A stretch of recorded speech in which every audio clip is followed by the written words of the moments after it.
accessories. If you own one of our beautiful carbon fiber replacement dashboards like this, we've got something great today to show you.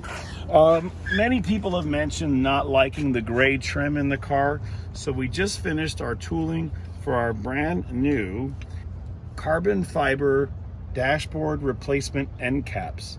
Now these are made out of plastic injection molded ABS, and then we have real carbon fiber molded right on top. So these have to be very strong because these clips hold right into the dashboard core. So anyway, let's show you how they go in and how beautiful they look and how they match. Again, you get a pair of these. That's the glossy. This is the matte version, which matches the matte version perfectly. And all we're gonna do is replace and remove the original gray plastic piece. But look at how we made this. I wanted everyone to see the detail we went into to making this exactly the same. The lips, all the holding features fit exactly perfect.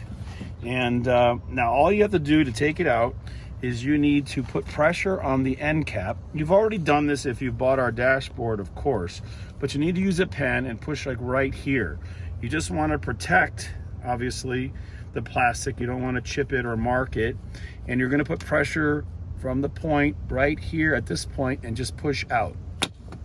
That makes it completely unsnap. So there's two pieces in there that hold it in, and that makes it unsnap. And then you take the carbon fiber one, you just line it up. You don't need to use anything else, and then just tap it right in, and it holds in by both clips. Now look at how beautiful it is, and look at how it matches the same directional pattern. Everything looks great.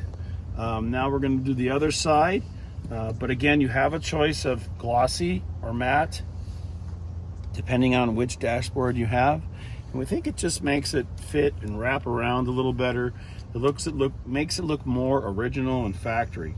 Thanks again, and we're going to do the other side real quick, and we're going to get some pictures.